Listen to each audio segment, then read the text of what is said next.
Baik, terima kasih Alif. Pendekatan inovatif menggunakan berbola benih jenama Sarabom oleh Jabatan Hutan Sarawak sebagai usaha meningkatkan program penanaman semula hutan selain mengekalkan kelestarian hutan di negeri. Ketua Menteri Datuk Patinggi Abang Johari Tan Openg memberitahu projek yang menggunakan kaedah seed ball, throw and grow dengan menggunakan teknologi drone dilaksanakan di kawasan yang sukar diakses dan curam selain dapat menjimatkan kos. Apabila guguk daripada drone, nya akan tumbuh di tanah kita dengan secara natural growth. Ini adalah cara baru dan mesti cayak lihat ada pol sinun katanya. Dalam dia semua ada seed sudah ada dimasuk di dalam pol dan kita guna drone. Tambah beliau, ia merupakan langkah Jabatan Hutan Sarawak dengan kerjasama Universiti Putra Malaysia dalam proses mempercepat penanaman semula hutan seiring pembangunan negeri dengan pengekalan alam sekitar. Beliau berucap semasa perasmian program Lead to the Restoration Greening Sarawak Campaign peringkat bahagian Bintulu. Rakyat di negeri ini diingatkan supaya mematuhi prosedur operasi standard SOP khas Pilihan Raya Umum Dewan Undangan Negeri PRU DUN Sarawak ke-12 yang akan diumumkan oleh Suruhanjaya Pilihan Raya SPR kelak. Menyatakan demikian Menteri Kebajikan Kesejahteraan Komuniti, Keluarga dan Pembangunan Kanak-Kanak Datuk Seri Fatimah Abdullah, pematuhan kepada SOP itu penting memandangkan pandemik COVID-19 masih lagi menular bukan sahaja di negeri ini, malah di seluruh negara. Tambah Datuk Seri Fatimah merujuk kepada SOP yang diguna pakai di PRU DUN Melaka, ia berkemungkinan akan dilaksanakan di negeri ini. Berdasarkan SOP itu, pilihan raya dijalankan dalam suasana norma baharu iaitu kempen secara fizikal adalah tidak dibenarkan. Oleh yang demikian, keselamatan harus dititik berat sepanjang tempoh berkenaan bagi mengelak jangkitan COVID-19. Jika didapati positif atau diarah untuk kuarantin, ia akan menyukarkan individu untuk menunaikan tanggungjawab sebagai pengundi. Datuk Seri Fatimah Abdullah berkata demikian pada sesi perjumpaan dan pemerkasaan ranting wanita Parti Pesaka Bumiputera Bersatu Cawangan DUN Bukit Semujak di Dewan Serbaguna Rancan Serian. Baik, sementara itu Datuk Seri Fatimah Abdullah yang juga Ketua Pergerakan Wanita PBB mengesahkan beberapa penyandang calon wanita daripada parti itu tidak akan mempertahankan kerusi masing-masing dalam pilihan raya umum Dewan Undangan Negeri PRU DUN Sarawak ke-12. Datuk Seri Fatimah mendedahkan perkara itu telah disampaikan kepada Ketua Menteri yang juga Presiden PBB Datuk Patinggi Abang Johari Tan Openg untuk pertimbangan.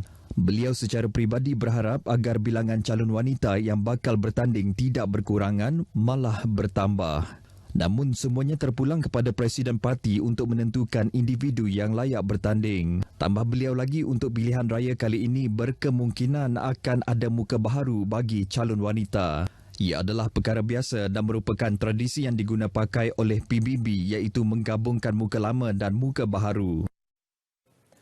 Projek sambungan air utama di Kampung Damai Jaya, Desa Senadin Miri memberi manfaat kepada 122 keluarga di kampung berkenaan dengan bekalan air bersih. Menteri Pengangkutan Sarawak Datuk Seri Lee Kim Shin memberitahu projek tersebut telah siap Ogos lalu menerusi pembiayaan kerajaan negeri berjumlah RM580,000. Datuk Seri Lee Kim Shin berkata projek itu adalah untuk menyediakan bekalan air ke kampung terbabit, dahulunya merupakan kawasan setinggan. Beliau menerusi kenyataan media Unit Komunikasi Awam Sarawak UKAS pada perasmian Majlis Pelancaran Ringkas Sambungan Air Utama dan kerja-kerja berkaitan di Kampung Damai Jaya, Desa Senadin Miri. Projek sambungan air utama berkenaan membabitkan sepanjang lebih kurang 2.1 kilometer.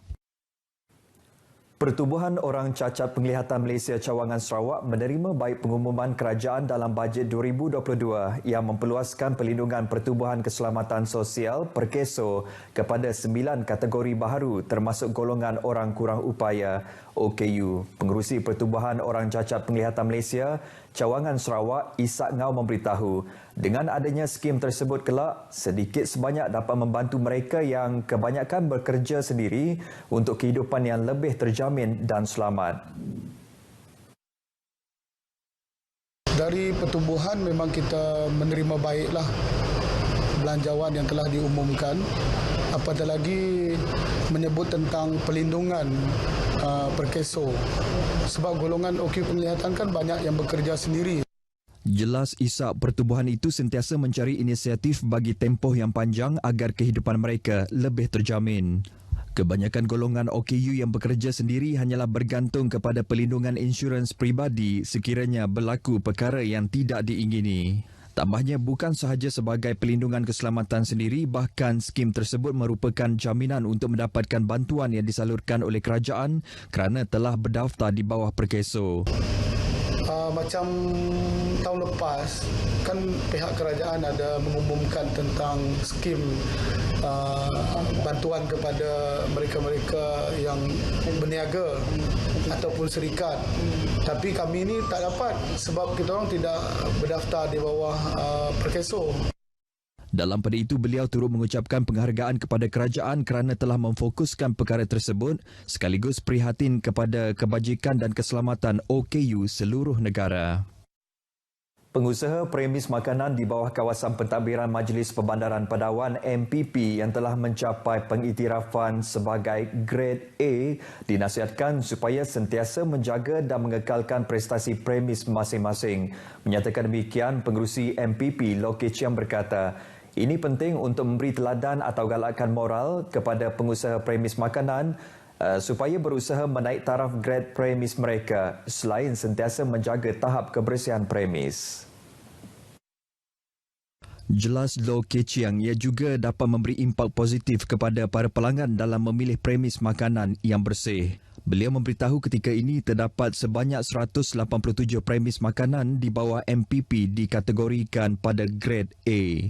Loh berkata demikian pada Majlis Penghargaan Kempen Premis Makanan Bersih pihak berkuasa tempatan tahun 2021 di Kota Padawan. Pada majlis berkenaan, sebanyak 8 premis diberikan sijil penghargaan kerana berjaya mengekalkan tahap kebersihan premis masing-masing sejak dari tahun 2019. Kempen berkenaan dianjurkan Kementerian Perumahan dan Kerajaan Tempatan. Baik saudara, sekian perkembangan berita dari Sarawak. Kita kembali bersama Alif di Angkasa Puri. Silakan Alif. Baik, terima kasih Bu Mawin.